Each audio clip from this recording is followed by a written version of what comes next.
starting tomorrow, the airlines are going to be canceling flights. Our staffs are not being paid. Federal employees are not being paid. These young men and women here, our pages, are not being paid. Our military is only being partially paid. I'm confused about SNAP payments. Some say that the payments are being made, some say they aren't. I don't know who's telling the truth, but I do know this. I don't think anybody wants to see anybody hungry in America. The only people that I can ascertain who are being paid are members of Congress. Now, I'm not being paid. I said I wasn't going to take a salary during the shutdown. Some of my colleagues are, and I'm not judging anybody. I'm really, the purpose of this is not to judge anybody. I'm just saying that it's time that Congress set an example. I've got two bills I'm going to offer up today. The first one is called the No Shutdown Paychecks to Politicians Act. This just says that while we're in a shutdown, members of Congress don't get paid, and they don't get back pay. The second bill is entitled Withhold Member Pay During Shutdowns Act. That bill says while we're in a shutdown, members of Congress don't get paid, but they will get paid. We open government back up. Now, I'm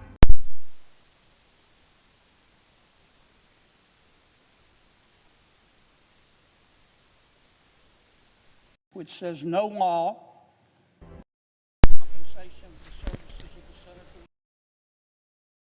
representatives shall take effect until an election of representatives shall have intervened. What that means, of course, is that you can't change the pay for a congressman until after you've had an election. I think my bills are constitutional for two reasons. Number one, we're not changing the rate of compensation. We're just saying you're in a shutdown, you're not going to get paid. Number two, there is precedent for this. Back in 2013, President Obama had Congress pass what's called the No Budget, No Pay Act of 2013. President Obama's bill said, look, Congress is about to go into a shutdown. Fine, have at it, knock yourselves out, go into a shutdown. But if you don't come out of that shutdown by this particular date, you're not going to get paid. You know what? Members of Congress had an epiphany. They had a Damascene moment. They were born again. They got out of the shutdown and came in. I'm not trying to put down anybody. I'm not trying to condemn folks who have been taking their salary. I'm not saying they don't earn every bit of it, but I am saying what's good for the goose is good for the gander. And I'm gonna offer up these two bills for the members' consideration. So, starting with my first bill, which would say members of Congress can't be paid and don't get back pay even after we end the shutdown. Yo, you got mine? The No Shutdown Paychecks to Politicians Act. I ask unanimous consent that the Senate proceed with the immediate consideration of that bill, which I just described, which is at the desk. I further ask that the bill Mama, what are you doing, bro? and pass the motion be considered made and laid on the table. We're live on YouTube right now. We're live on YouTube, you heard? I think it's time that instead of closing government down further, we begin to open up government. But I will offer Yo, you got YouTube? You got YouTube? closing government down further No. begins to pay. Here you do. Stop lying. Pays our soldiers, pays our taxes, pays everyone who's showing up for work. I think this should become a permanent You don't got YouTube, bro? I think it's wrong that we don't pay the workers that are showing up. But a better way than isolating out Why not? is to actually pay those who are working. And I think we should do this. Pass this legislation. This would never be a problem again. You lying, bro. Run into disagreements in the future. We're going to have times when the government shuts down. There's no reason that we should They got YouTube in Africa. You don't got YouTube in America, bro. asking the Senate to modify his Yeah, request we to got it, but I have don't the watch Senate it. proceeding How old are for you? consideration calendar item 391. Yes, 50 something. 50 something? Yeah. motion to consider May I'm 45. Mr. Follow me, and we win, yo.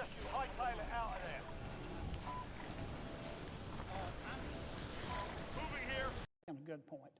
What he's saying is, rather than you saying demands, being paid. So You played the Battlefield game, the Red Sec? You like that shit? No, this is all I play. that's what I'm and he wants me to agree to that. Just an idea. You don't like trying new things, bro? Paul, Yeah. You do? Why don't you I play? can So start why don't you play Red Sec? because I don't have it. and I'm for it. I voted for it several times. Here's the problem I have with Senator Bowles. It's free, bro. It's like Warzone. And Well, you're not really a gamer, are you?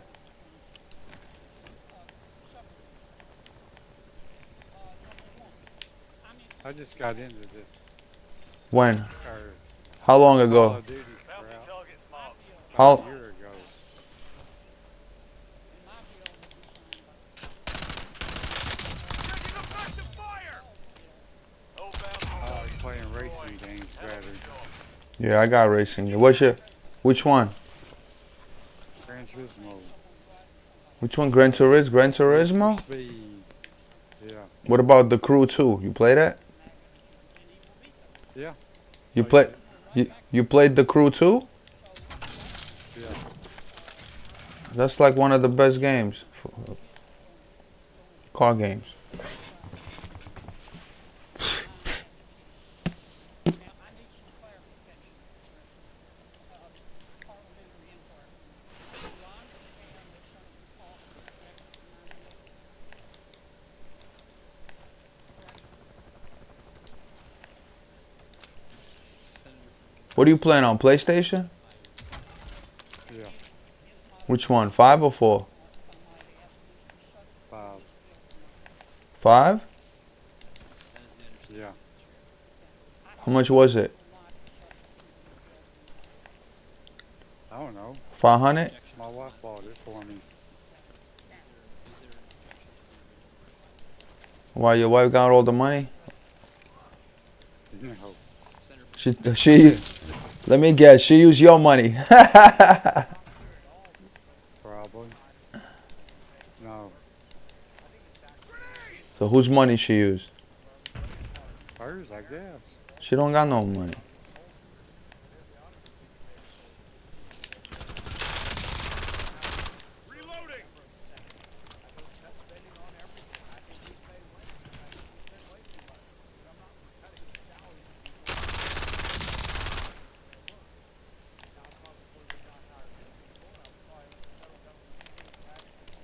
Are they dead?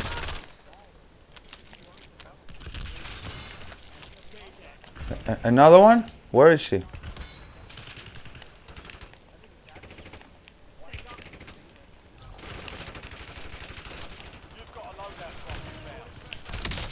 Oh shit.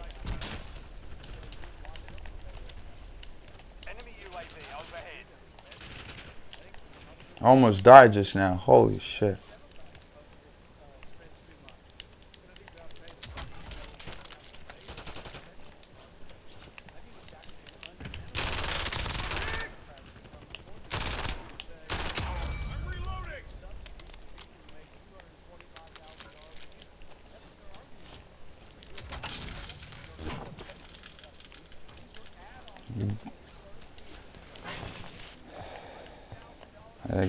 The game is.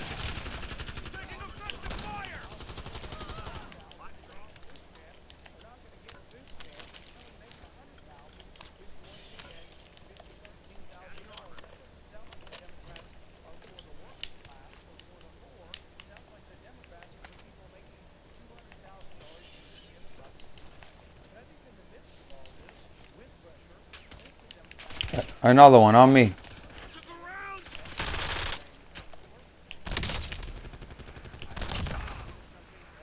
Reloading. I think it is something very passable. I don't see the president objecting to this. I think the president. Where's the other guy? Let's get that bounty. So I object. Marking contract. Are people getting sick right now? Is this like the sick season? Mm-hmm. You don't feel sick? Nope. I don't get sick. You don't go outside, huh? Yeah. I work outside. You don't get sick? What kind of food you eat? Whatever I want. You buy it or you cook it?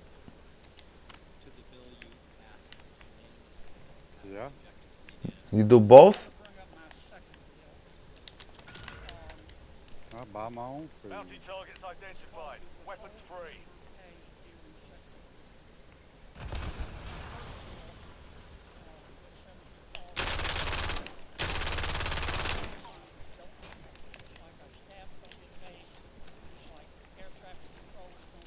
Changing max.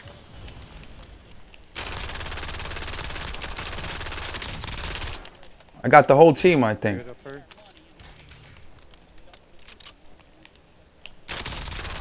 I got the whole team, bro. Gangster. Coming. Gangster. Too late, bro. I already got him.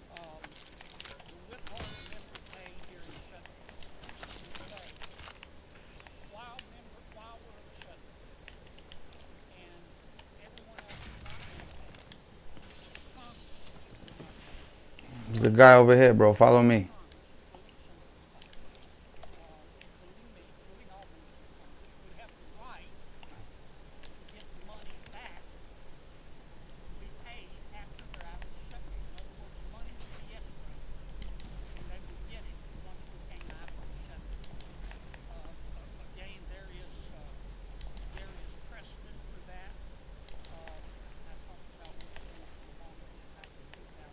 Enemy UAV is Oh, right there, sniper.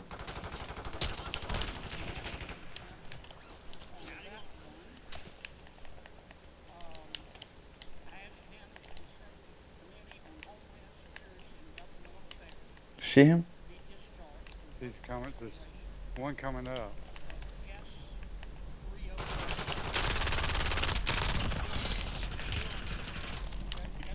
You got him? Yeah, I got it.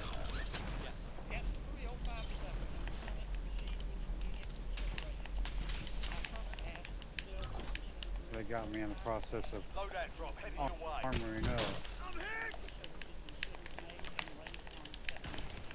Mr. President, serving the right to Squad object. mates in the gulag.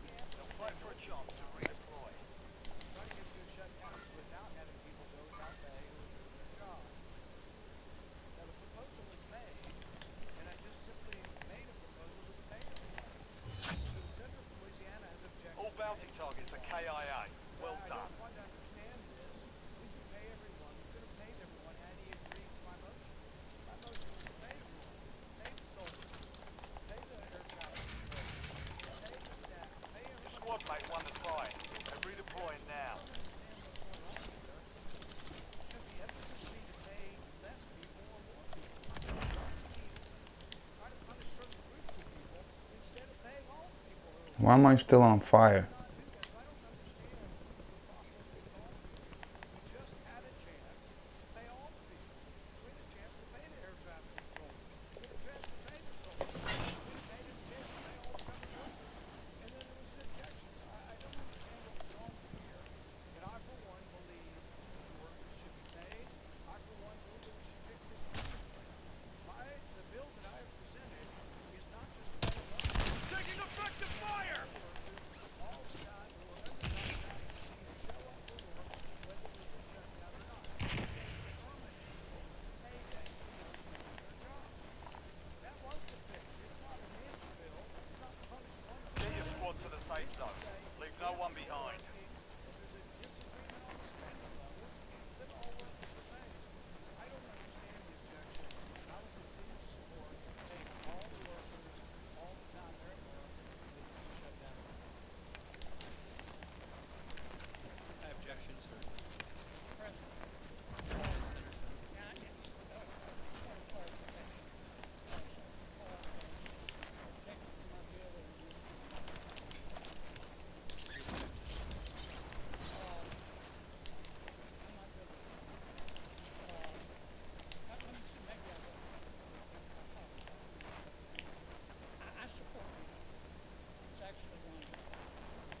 failed. The objective's been lost. We just got it. Squilliam High. Am I wrong? I mean, he's really built like Squilliam High. And he's 4 feet low, Senator Paul built with restrictions on it. Enemy soldier incoming. Knock into Uranus. He's gonna knock into Jupiter. And then what have Brandon and I done? We put on a roof. Now, I've tried to pass my vision. Really, Senator John. You can free it up all you want to, Rand that. And I'm not judging. I'm not judging anybody who's thinking their salary. I'm not thinking, but I'm not judging you. But what's good for the goose is good for the gander. And you either think members of Congress ought to be treated like everybody else, or you don't. You think that we're more important and smarter and more heartless than the American people, or you don't. And I think we ought to be honest. Stick your head back out there. Now, having said that, I said I agree with what Senator Paul said. I'm sure his neighbor, Bill, is going to get knocked out of the park. Squad mate has entered the gulag. They'll need to survive to redeploy. Squad mates in the gulag. If they survive, they redeploy. I took 2 of them.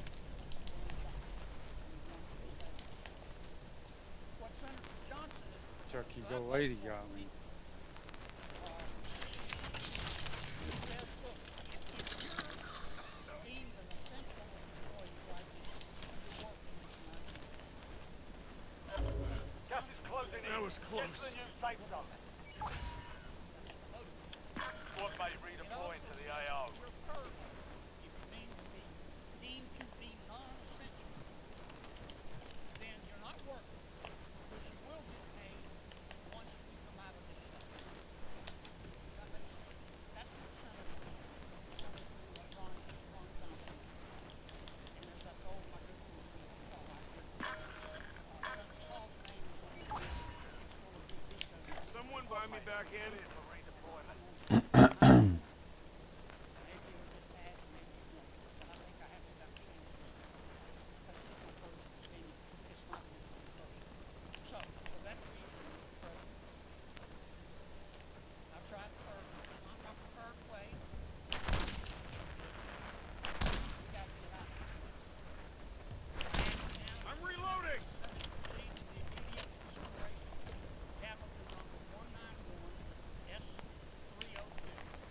And since I've been president, I think we've got a chance to pass it out. And I really don't think President Trump will veto it if I explain what Some I'm of your squad is outside the safe zone. and I further ask that you consider the red alert amendment passed and that the motion to reconsider be considered made and delayed. Marking buy station.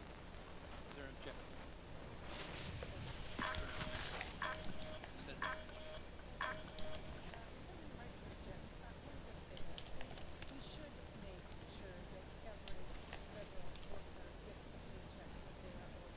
And the right way to do that is for Republicans to come join us and get serious about passing a bipartisan CR so we do reopen the government and implement healthcare across the You guys are terrible. Instead, the bill that the senator from Louisiana, David It's all down to you now. Step up. actually lets Donald Trump and us both decide who they want to pay during the shutdown. Who got more money? He got 9,000? Green, I'm buying you back first. He will only pay the people And you're gonna have to buy them back. literally said, and I quote, Can someone buy me back in? our people. There are some people who really don't deserve to be taken care of, and we'll take care of them in a different way. Unquote. This bill would actually let Trump do exactly that. Mr. President, we should make sure all of our workers get paid, not just the workers from lights. So the best way to do that is for the Republicans to sit down with us and at least work out a solution. Why the fuck the other guy left? What's wrong with him? He's a fucking retard? Unbelievable. Then at a minimum, it should cover all employees. And that could Why would he leave? that Senator Bill Cohen and Senator What a weak soul. Can someone buy me back in? I'm running. I'm going there right now. Well, finish up. I could propose a bill as my third vote to do better than that, to say everybody gets paid in my good community in Washington State.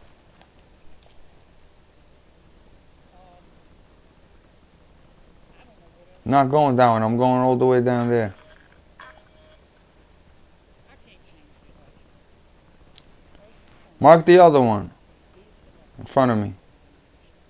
You know Can that. someone buy And he is took a elected. round? And he's elected. And some of my colleagues are upset with him. In fact, they hate him. They hate him so much that if President Trump can't pass a bill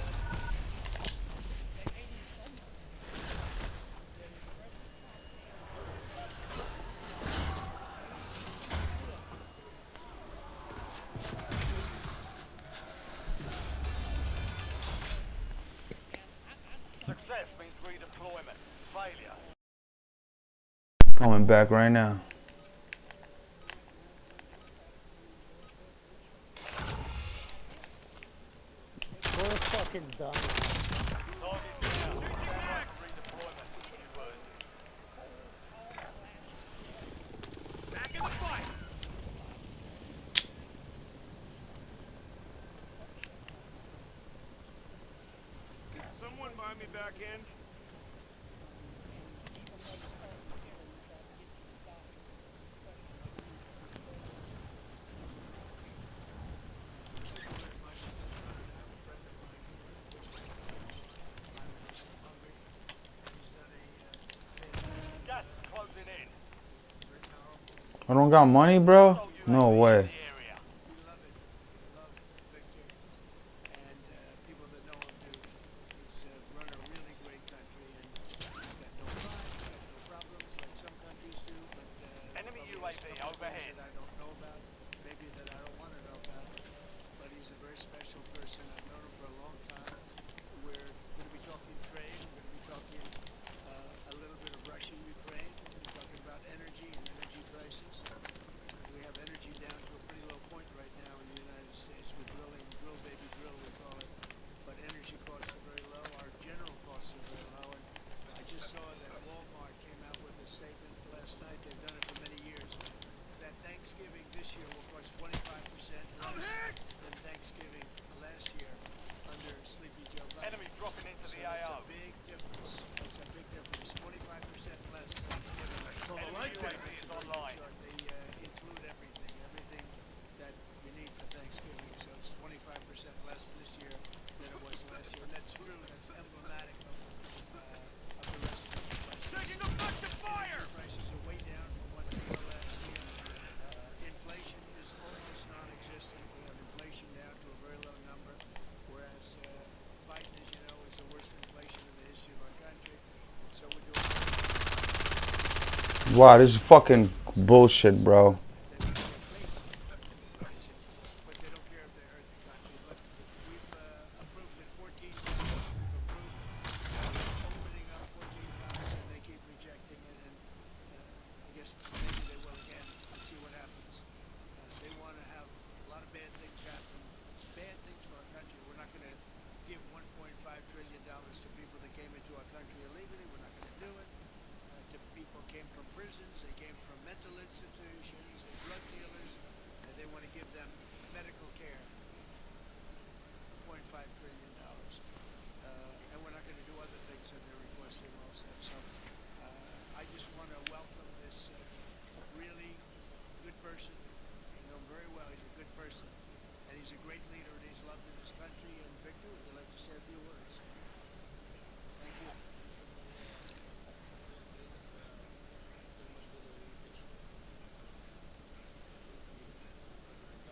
White House. And good to be back after 6 years again. See you here. We have met last time. The reason why we are here to open a new chapter between the bilateral relation between the United States and Hungary, basically because during the Democrat administration everything was ruined. So after your leaving president, everything 1,000 games and 23 different consoles, bearing in mind, with games like this and games like this, on top of them having literally over 21.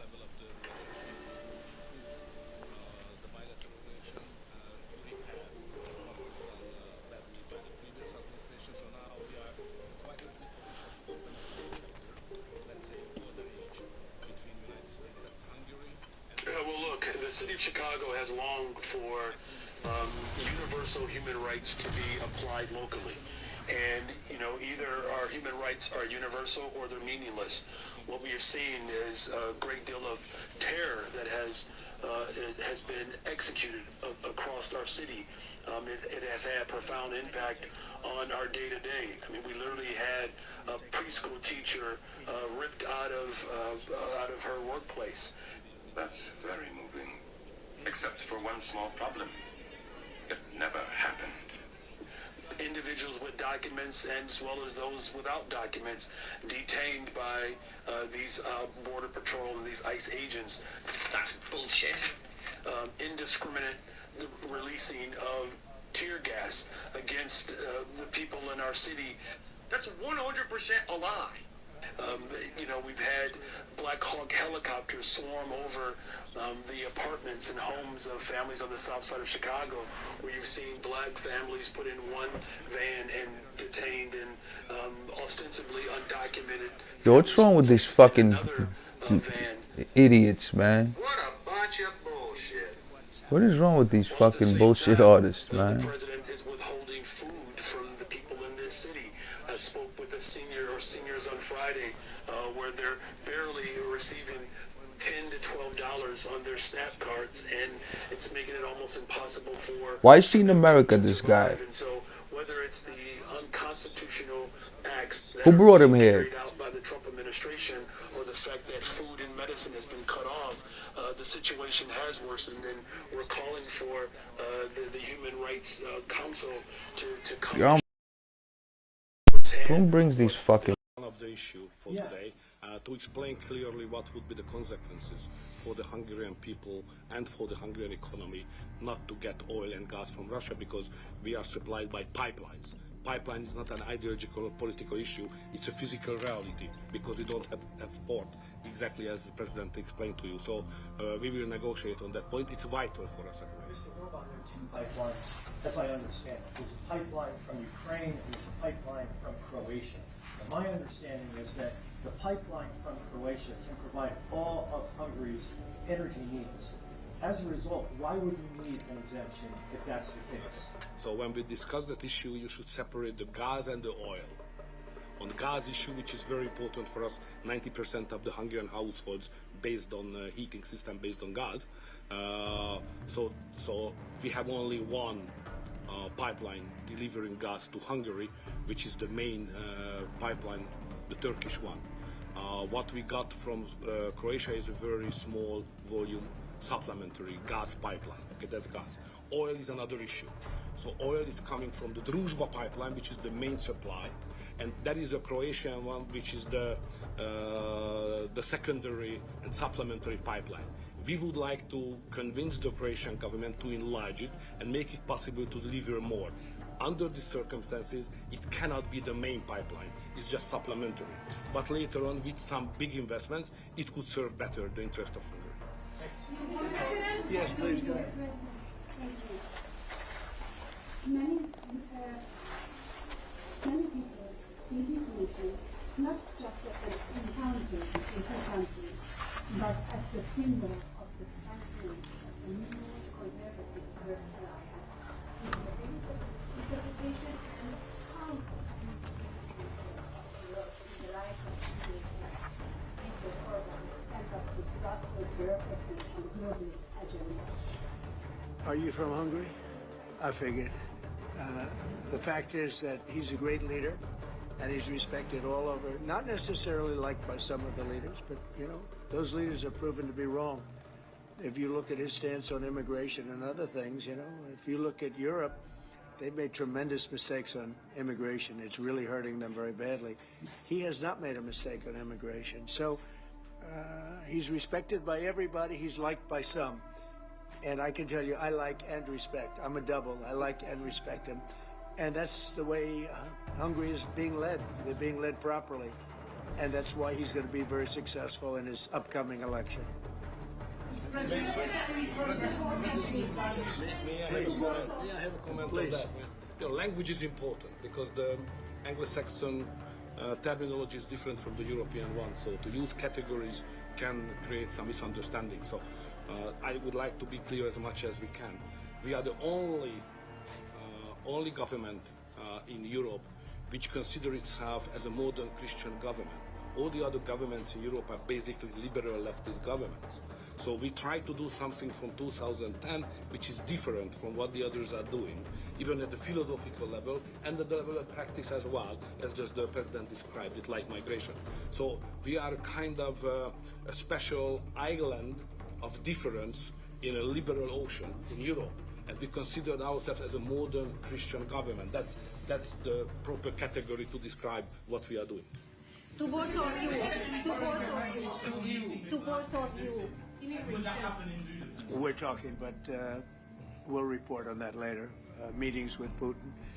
We were talking about that with Victor. He understands Putin and knows him very well.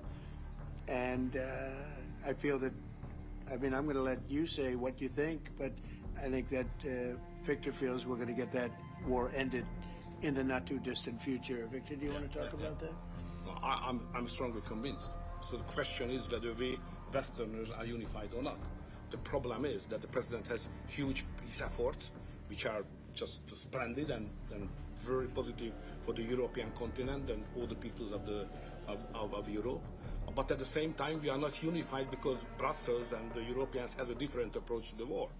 So the only pro-peace government is the United States government and the small Hungary in Europe anyway. All the other governments prefer to continue the war because many of them think that Ukraine can win on the front line, which is a misunderstanding of the situation. So it's a complicated issue. We will discuss it.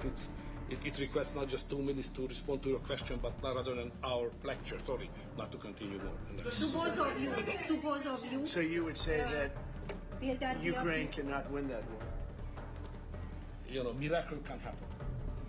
Yeah, that's right. To both of you. In that Yeah, go BOP ahead. summit. What is your message to the EU because from Hungary and the EU want to impose their war policies in Hungary? What is your message? Well, I think they should respect Hungary and respect this leader very, very strongly because he's been right on immigration. Look what's happened to Europe with the immigration. They have people flooding Europe all over the place, and it's hurting it. It's the crime rates are way up. A lot of bad things are happening. His crime rates are very low. They're the same as they always were, which is very little crime because he's kept it the way it should be. Europe, I mean, I don't want to go into individual countries. They're all friends of mine, everyone. As you know, in NATO, they voted to go from 2% to 5%, and you know that nobody thought that was possible. And we had just about almost, other than Spain, a unanimous vote. No, I think that I think they respect him a lot. They don't agree with him, but actually, inwardly, I think they probably do agree. What he was right on immigration. They were wrong. They are flooding Europe with people from all over the world, and Europe is becoming a different place. And I tell the leaders all the time, you better stop or you're not going to have Europe anymore. It's a very dangerous thing they're doing. Please, may I have a reflection on that? So on migration issue, just for clarification, in Hungary, the number of illegal migration is like that, zero. Because we have a crystal clear system. If somebody would like to come to Hungary, first he should ask for that. If he gives the permission, they can step in. Nobody can step on the territory of Hungary without having a permission from the Hungarian authorities. This is the regulation, simple, well working. What is the consequence of that? We are under sanctions, financial sanctions of European Union because we don't let the illegal migrations to come to Hungary and to the European Union as well. So we have to pay, just to inform you, we have to pay every day 1 million euro as a punishment to the Brazilian budget because we stopped the migrants. This is the absurd world we are living now in Europe. To both of you. Go ahead, please. Dear, Yes, Thank go you ahead. so much. Thank you. I'd like to ask what do you think, what do you believe after this meeting? Can you have maybe, or the European Union will have another opinion about, just because of this penalty, another opinion about Hungary because of the immigration and because of this kind of politics, which is not that strictly as the European Union directs. What do you believe? Yeah, where are you from? I'm from Hungary. Okay. I do have that conversation with them, and I respect and like them. You know, they're all friends of mine. I think pretty much every single leader in Europe is a friend of mine. We get along really well. They've done everything I've asked them to do with NATO, etc. The only thing they continue to do is buy oil from Russia. That's not too good. But I told them they should respect this man. They can also learn from Victor. Victor has had a very hard stance on, more than anything else, immigration or even illegal immigration. He literally has accepted no one over the years. Think of how much greater these countries would be if they didn't have the tremendous crime that has come in with the immigration. People just flowing into Europe. They've got to stop it. And not only stop it, they have to reverse it. They have to get them out. We've done that here. We have 0 people coming in now. The borders are closed. We take people, but we take them legally. But we've done it very strongly, and we're moving hundreds of thousands, millions of people out. We had, of the 20 million people, 25 million, nobody knows even what the number is. They never knew. Biden had no idea. He had no idea. I don't believe he had any idea what was happening, because he wasn't about open borders. But we had open borders, and we had millions of people come in, and they were coming in from jails. They were coming in from mental institutions. They were coming in as drug dealers. We had 11,888 murderers. Half of them committed more than one murder. We're getting them all out. We're getting them out. He doesn't have that problem, but Europe does have that problem. Other parts of Europe have that problem.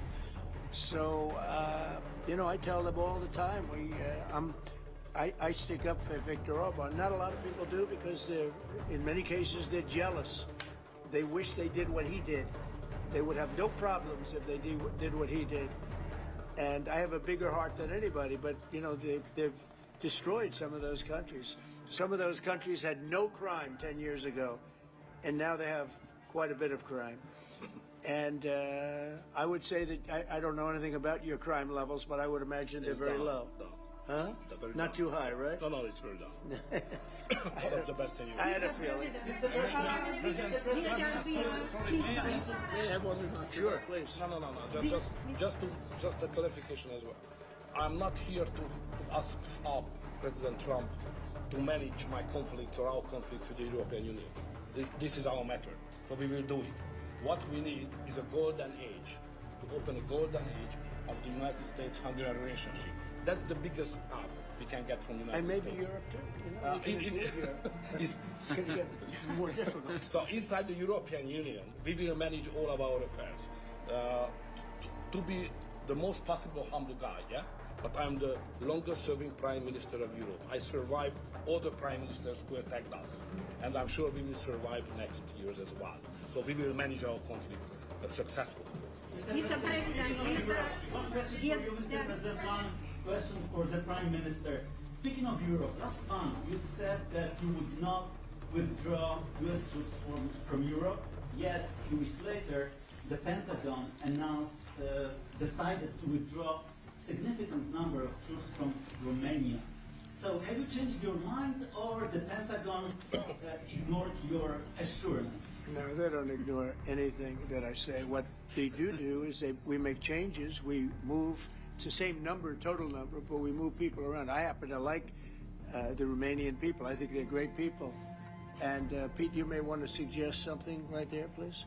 Absolutely. No, nothing was uncoordinated with the White House. It's all part of the view that we have of Europe, and there will remain troops in Romania, but there's some change in how we rotate and how many we rotate. And the relationship with Romania is very good, right? It's very good, and we've coordinated all this with Secretary General Rutte, throughout EUCOM, throughout our allies. Everyone was notified in advance. The relationship with Romania is very good. The relationship with Europe is very good. I disagree with what Europe is doing, having to do with immigration, but I agree with them on many other subjects. We just signed the biggest trade deal ever made with Europe, $950 billion. We were able to do it because of tariffs. It was a deal that was good, very good, but we had a very unfair deal. We were treated very badly before I came into office, but we just signed it. It's the single biggest trade deal ever signed. So we have a very good relationship with Europe. Yeah. What is the main dispute with the Russians which prevent the Budapest summit with Putin from... The basic dispute is they just don't want to stop yet. And I think they will. I think it's taken a big toll on Russia. Big toll on both countries, obviously, but it's taken a big toll. They're losing 7,000 soldiers a week. That's a big toll. And between the two of them, divided, you know, with Russia losing more soldiers, actually, but they're both losing a lot of people. And that's the primary thing that, with me, it's not economic, it's not money. In fact, we don't spend any money. We send it to NATO, they pay us for our missiles and for our military and everything else. We don't. It's not a question of money. It was with Biden. He spent $350 billion. He got nothing for it. The war would have never happened. If I were president, the war would have never happened. I think you would agree with that. This war would never have happened if I were president. It's stupid that it happened. But it did happen. I inherited the war, and I think we're going to get it ended. Not too distant future. Mr. President, Yes, please. so no question that if that time the name of the United States president would have been Donald Trump, there would be no war between Ukraine and Russia. That's clear.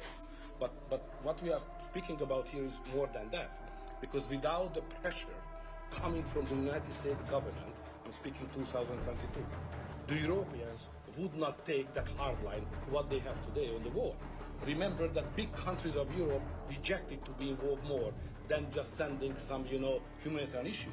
So the pressure coming from the United States to be more pro-war in Europe. So that's the fact of the history anyway. So we have to restore something which was ruined and created from here, and that's the reason why I understand absolutely the devotion of the president now to do everything to stop the war, because that would be not that deep without the previous government pressure from here. So the reason why I'm here to be as much as helpful I can to contribute to the peace efforts of the president, because that was an enormous mistake what we have done, the Western world, several years ago, and we have to stop it, and it's becoming responsible. Biden actually pushed for that war to happen.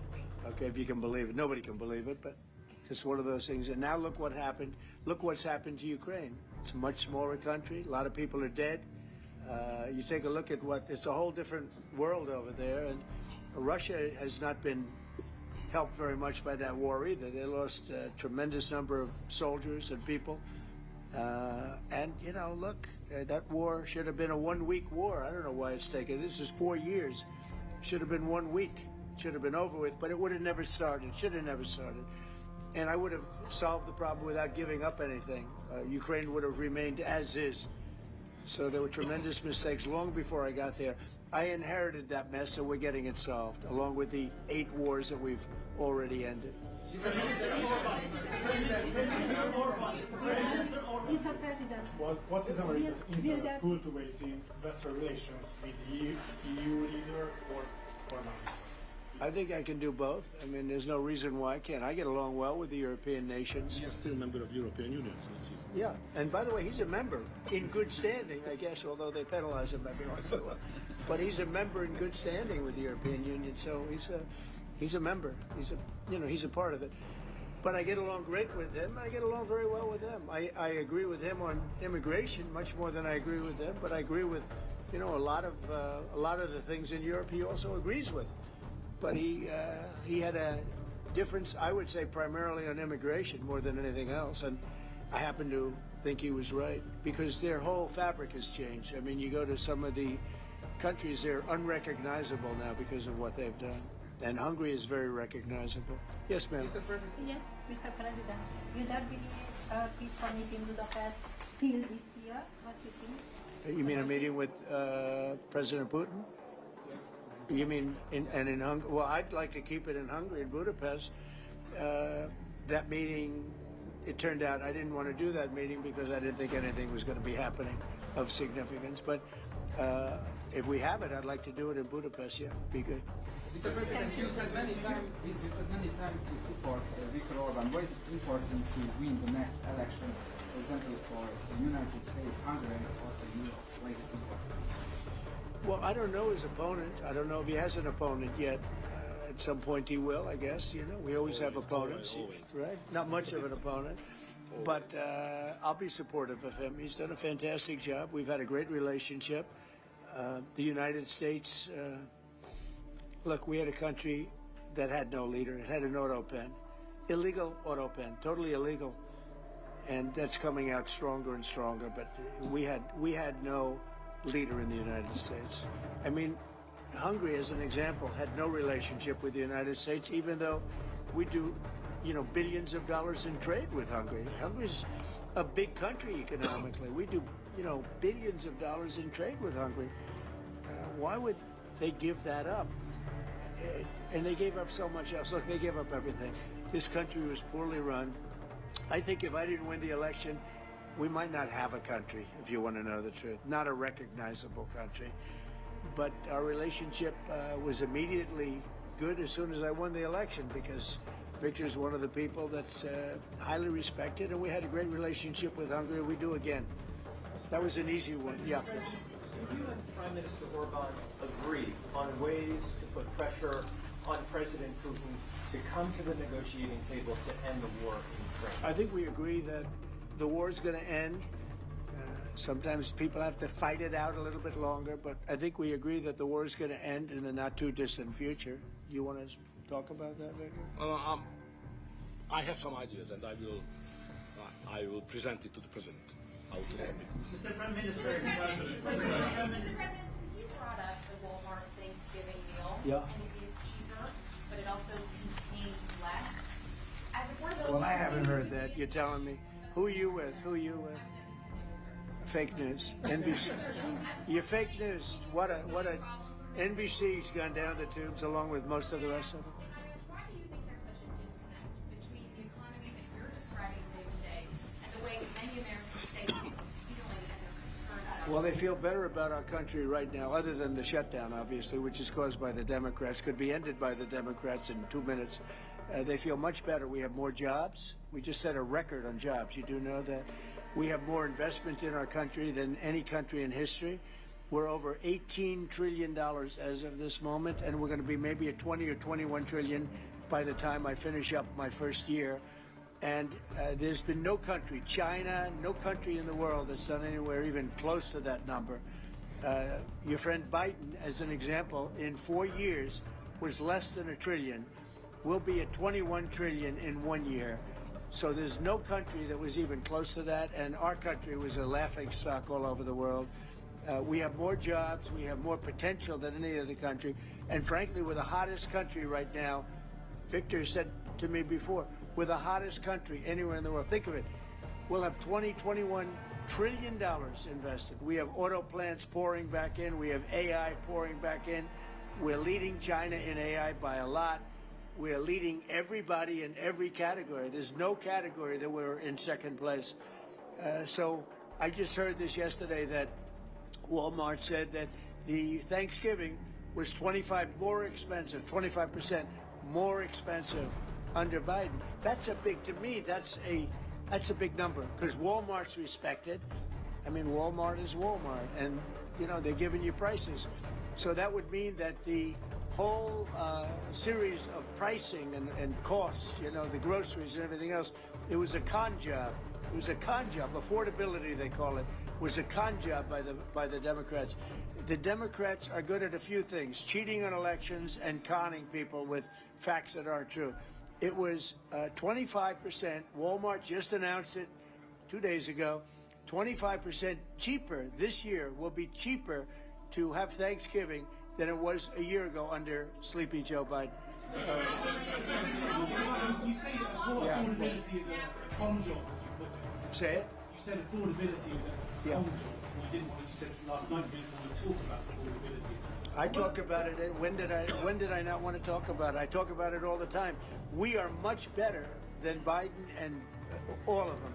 Now, just so you understand, do you remember that the Biden administration had the highest inflation in 48 years, but most people say ever recorded? Do you remember that? Right? Do you remember it? Did they have the highest inflation in 48 years? Did they? Just answer me the question. You know the answer. The answer is yes. They had the worst inflation in 48 years. We have almost no inflation. We're down now to 2%, and we'll be at maybe 1%. You want to always stay above 1%, actually. You want a little tiny bit of inflation. We're at a perfect number. They were at the highest level in recorded history, okay? And when you talk about affordability, that one fact. Now, let's talk about the second biggest subject after inflation, energy. We're going to be at $2 gasoline. We're going to be approximately $2 very soon. We're a little bit above $2 right now for gasoline. Now, under Biden, it was $4.50. It even hit $5, but it was $4, $3.50. We're going to be at $2 a gallon. So gasoline's much less. Energy costs are less. When you have energy and when you have gasoline less, everything else follows. It's such a big category. So when you have lower energy prices, which I think you admit we do substantially, that means everything else. So we are the victors on affordability. But if I watched that election, which I was not much involved in, I didn't support Virginia, the candidate, didn't do a lot of support for the other candidates. They asked me about Cuomo, and I said, well, it's a question, do you want a thug or do you want a communist? I mean, that was my response. So I wasn't involved in that stuff too much. But I will say this, if you look at affordability, which they campaigned on, they lied because they talked about, oh, prices are up. No, prices are down under the Trump administration, and they're down substantially. Energy prices are down by 30, 35, 40%. Gasoline is way down. And the other big thing is inflation is way down. The biggest thing is inflation. The second biggest thing is energy. Energy is way down. And what's also down? Gasoline. Also, the biggest thing is inflation, and it's way down. We took over a mess. The highest inflation in recorded history. Some people would say 48 years. I'll take either one of them. But I believe it's the highest inflation in recorded history. That alone makes it impossible for them to have done a good job affordability-wise. And one other thing.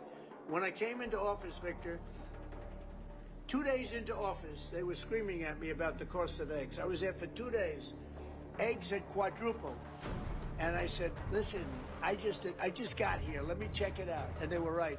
Eggs had gone up by 3-4 times. Within a period of a few months, we had eggs down to a normal cost. We did a great job on groceries and affordability. The only problem is the fake news. You people don't want to report it. And in fact, I'd like to ask Caroline. Where's Caroline? I'd like to ask Caroline a question. Where is she? Did she? Uh-oh. She deserted us. She deserted me. Our great Caroline superstar deserted me. Anyway, she's right outside. She was going to talk about, because the fake news yesterday, they talked about that. They said, oh, I don't want to talk about affordability.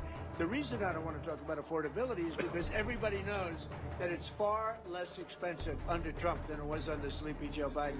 And the prices are way down. Caroline, could you discuss that question that was asked and how it was asked in such a fake, disgusting manner by the fake news?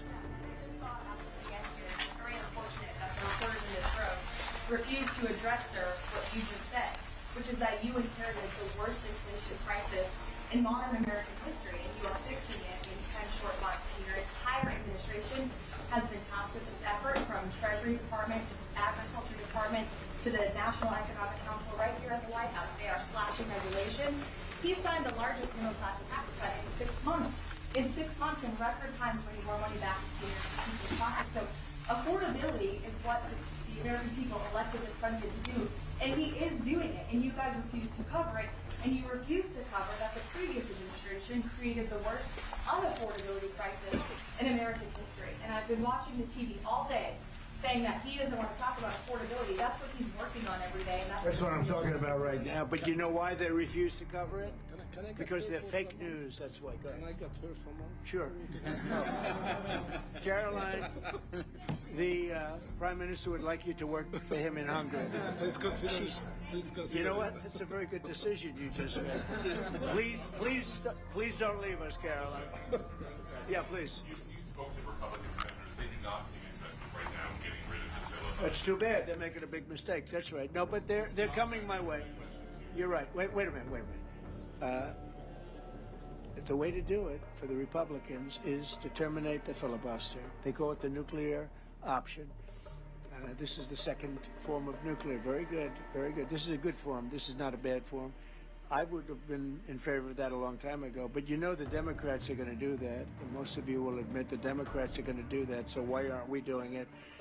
And I think only a foolish person would be against that, especially when you realize that these are crazed people. These people are absolutely crazed, Trump derangement syndrome, whatever it may be. And I am totally in favor of terminating the filibuster. And we would be back to work within 10 minutes after that vote took place. And lots of other good things would happen. And it doesn't make any sense that a Republican would not want to do that. If they're not going to do that, then it seems like you'd have to make a deal with Democrats to end the shutdown. Here's some of the things that we'd pass if we terminated the filibuster. Voter ID, no mail-in voting, no cash bail, no men and women's sports, no welfare for illegals. You could go on and on. This is 2 pages of things we'd do if you did that. Without it, I don't know that you passed anything because you can't deal with them. They're really irrational. They really are. But I was happy to see that a tremendous liability to this country, a woman that made herself rich in this country, Nancy Pelosi, has quit.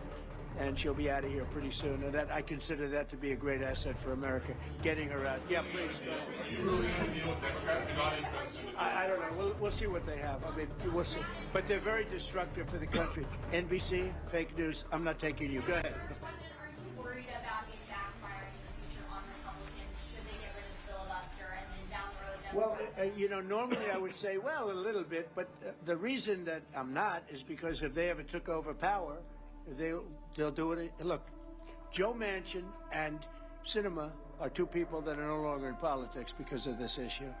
They were opposed to what the Democrats wanted to do. They wanted to terminate the filibuster. They were opposed to it. They're no longer in politics. They're gone.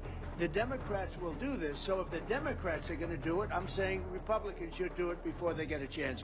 It's very simple. And if we do it, we will never lose the midterms and we will never lose the general election because we will have produced so many different things for our people, for the country, that it would be impossible to lose an election. AI bubble. Are you worried about an AI bubble? No, I love AI. I think it's going to be very helpful. So many things are happening with it. And in addition to which, we're leading China, we're leading the world in AI. We're building massive electric plants that the companies themselves are building for their plant. I've given them the right because we need so much electricity for that. Just the word is electricity, believe it or not. Double the electricity that we currently have in the country for just the AI plants. And I've allowed those companies to rebuild and build electric plants along with their facility. We're getting approvals done in less than a month, sometimes in 2 weeks for massive, beautiful, massive buildings. And no, I'm totally in favor of it. I think it's really going to be the wave of the future, and we're leading the world. We're leading everybody by a lot. How long do you think the shutdown will last? How long do you think the shutdown will last? I don't know. It's up to the Democrats. The Republicans have voted 14 times to open up the country, and the Democrats have voted 14 times to hurt the country, really. They should approve it, but they might not. That's why I like the fact that we terminate the filibuster. If we terminate the filibuster, the country will be open within 10 minutes after that termination because we'll take a second vote, which is the opening of the country, and the Republicans will vote to open the country. That's one of the reasons, not the major reason, by the way. I think it's less important than the other things that we get. But if we terminate the filibuster, the second vote that we will take will be to open up the country. It'll take 10 minutes and the country will be open. Is there any room for bipartisanship? Because it seems like that's the main purpose of the filibuster is to create some sort of compromise. So Well, it didn't work, obviously. so You're how do you right. That think- was the purpose of the filibuster, bipartisanship, but that didn't work. So are you saying the next 3 years in Washington there shouldn't be? Well, no. some If the filibuster is terminated, we will have the most productive 3 years in the history of our country. If the filibuster is not terminated, then we will be in a slog with the Democrats, and very little for either party will be done. So it's a good thing. Thank you very much, everybody. Thank you. Thank you very much.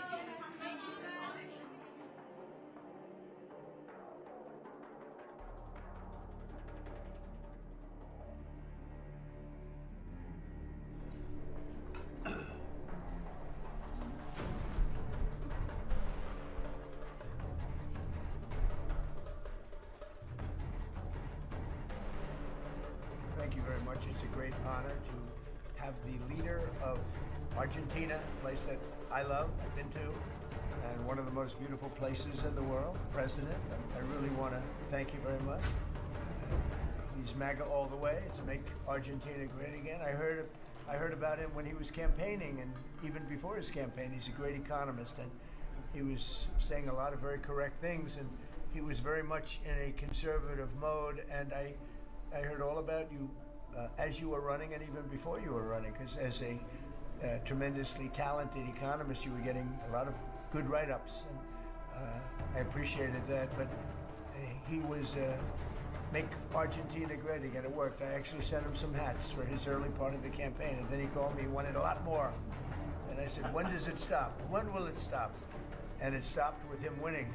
And he's become very popular, and he's on the verge of a breakthrough, I think. I think he's really on the verge of tremendous economic success, and I know that Scott Bessent is helping, and our great Scott is doing a job, and he feels very strongly about it. And Scott, do you want to say just a couple of words about that, please? Yes, sir. The president is fighting 100 years of bad economic history and policy, and is Both doing- presidents. Both. We're fighting bad. I thought he was talking about the U.S. president when he said. And there's a midterm election coming up. We think he's going to do quite well, and then continue his reform agenda. Mr. President, as you said, President Obama had a big opportunity during his term, which he wasted. Many governments in Latin America went center-right, and the U.S. ignored them. We are not going to ignore our allies. It is economic strength. We're using our economic strength to create peace, just as you've done all over the world. And it is much better to form an economic bridge with our allies, people who want to do the right thing, than have to have shoot at narco gunboats. So we think that this is an opportunity for the Argentinian people, and that President Milei is the one to do it. He's got a great cabinet. He's got a great team who we've worked with over the past weeks. And the election is coming up very soon, and it's a very big election being watched by the world, because he's done an incredible job. But with that comes some pain, and they have some pain, and now they're coming out of it. I think the victory is very important. Your poll numbers, I hear, are pretty good, but I think they'll be better after this. And you know, our approvals are somewhat subject to who wins the election, because if a socialist, or in the case of New York City, a communist wins, you feel a lot differently about making an investment. I think, Scott, you'd feel that if somebody that had no chance, in other words, if somebody wins and has no chance of ever having a great economy because of that philosophy, you would put a halt to what we're doing. Yes, sir, and we're confident that President Milei is going to do well. We've been criticized by a couple of American Peronists, like Senator Warren. And she. That's a compliment. Yeah. she has no idea what she's doing. She's a nasty, horrible senator. Go ahead. Other than that, I like her very much. Yeah, and she and her protege in New York, Mondame, who I don't even think he's a Peronist. I think he's more of the communist chauvinismo. So we stand with the president and what he stands for and the hope for the Argentinian people. And President Trump, just like you, he carries the young people. So it's hope for the future. The Argentines have made the decision to shake off 100 years of bad policy. They went from one of the richest countries in the world to a ton of debt. And I think that with the bridge the U.S. is giving them and the strong policies, that Argentina can be great again. Thank you very much. Please, go ahead, please. Muchísimas gracias por esta recepción. Me siento muy honrado, muy especialmente en este momento en el que, digamos, gracias al gran liderazgo suyo, presidente Trump, ha logrado la paz en Medio Oriente. No solo este gran logro que ha sido alcanzar la paz en Medio Oriente, sino lograr el retorno de los 20 rehenes vivos. Además, quiero también felicitar por esa labor y por entender, digamos, la amenaza que es el socialismo del siglo XXI en todo el mundo, y en especial en América Latina, la labor de Marco Rubio. Y también quiero agradecer profundamente el enorme trabajo que ha hecho el secretario Bessent, digamos, para ayudar a superar este problema de iliquidez que tenía Argentina como consecuencia, digamos, de los ataques políticos que hemos sufrido por nuestros opositores que no quieren que Argentina vuelva a abrazar las ideas de la libertad y que quieran volver a abrazar ideas perimidas, fracasadas, que en el fondo no son ni más ni menos que caminos que conducen al socialismo.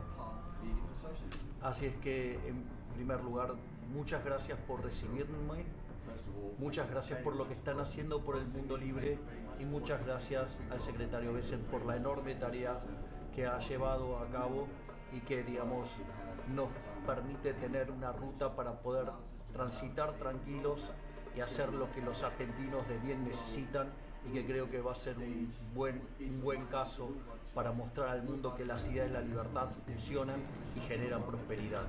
Muchísimas gracias. Thank you very much.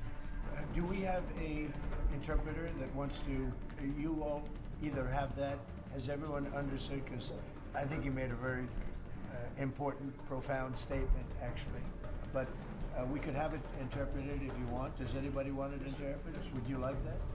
Would you like it? Can the interpreter speak what, do we have somebody set up for that? If you want?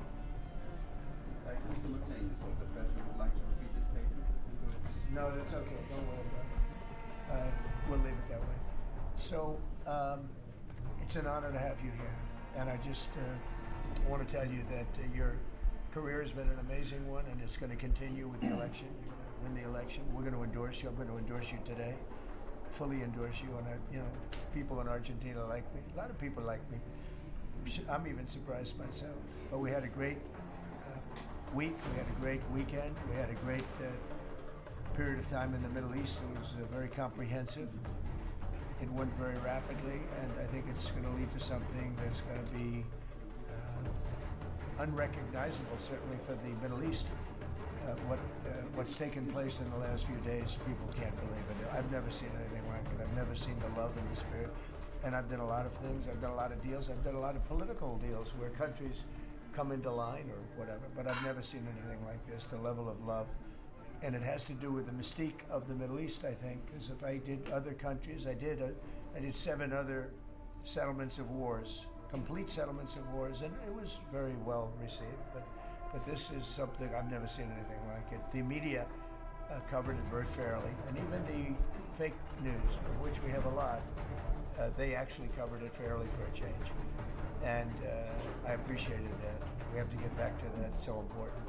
But I just want to say it's a pleasure to be with you, and we're going to have lunch, and we'll take a couple of questions from the news, and I'm sure they'll be extremely non-hostile and friendly.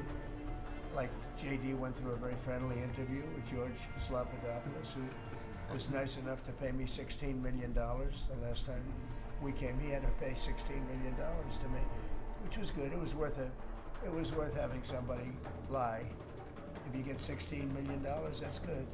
But JD had a very nasty person interviewing him, and we can't let that happen.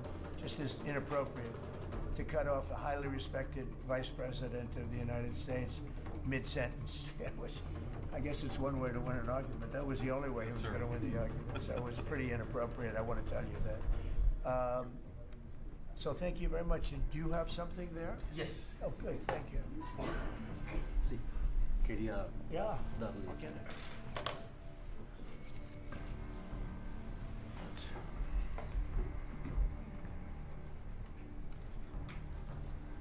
That's fantastic. Thank you very much. And when he did this letter, Mr. President, your settlement in the Middle East wasn't done.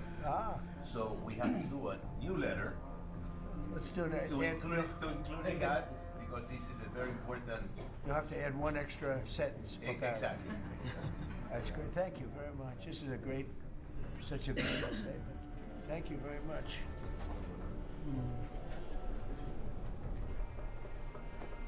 That's beautiful. Thank you. Mr. President, Mr. President, how is this Argentina? Why don't we talk about Argentina first? And then go ahead. How is Argentina going? Mr. President, how is this Argentina? China in Argentina? Go ahead. How is this Argentina rescue package America first? And is this rescue package meant to help President Milei's party in the coming election? No, it's really meant to help a good financial philosophy where Argentina can, after 20 years of disaster, because it was very successful at one point, and it can be again, like Venezuela. Venezuela was very, very successful, and now it's a dictatorship. So when we can help our neighbors, we're making tremendous progress in South America. South America, Marco was telling me, he's like our great expert here. He really knows it. And, you were telling me that so many of the countries are coming our way, and we had a few years ago when I just came back. So I've been here now almost 9 months. But when I just came in, I was amazed to see how poorly we've done. We lost so many, and one of them was Argentina. Would be lost if he wasn't there. And I think he will be there because the people recognize he's done an amazing job. He took over a real mess. So did I take over a mess. I took over a mess by the Biden group. And Obama he started it. I'll tell you, Barack Hussein Obama started it. Could you give a couple of words on South America? You were telling me so well yesterday how well we're doing. Go ahead. Well, first of all, we have now 8 or 9, 10 countries, Argentina being foremost among them, that have aligned with the United States on issue after issue in international community events all over the world. They're, in fact, these great allies like Argentina, but I can go into others, Costa Rica, I don't want to leave anybody out, El Salvador, but I think one of the more promising developments is later this month, there'll be an election in Bolivia. After 25 to 30 years of anti-American hostile government, both of the candidates running in that election and the runoff election want strong, better relations with the United States and another transformative opportunity there. But so I think this is important. This is our hemisphere. It's where we live. And having strong neighbors such as this. And great progress has been made. And we'll make more. Absolutely. Over the last 9 months. Really over the last 9 months. Yeah, please. Mr. President, from Argentina, Buenos Aires, do you imagine soon a free trade agreement with Argentina? Would it be possible soon? Yeah, it will be. Well, we're going to discuss some of it today. But no, we want to help Argentina. And we want to always help ourselves. But we want to help Argentina. And one of the ways we can do, they have great product. And we used to do a lot of trade, and then if you look at what the Democrats, well, they didn't know. They didn't know. Honestly, they didn't know what they were doing. But a lot of that trade disappeared, and they have great products. So we will be trading with Argentina, and it'll be helpful to them, and it's helpful. It's good for us also. This person, was China trying to draw a wedge between U.S. and Argentina by buying soybeans from Argentina and not U.S. farmers? I would say so. And China on China likes to draw wedges. Yeah, sure. I mean, I guess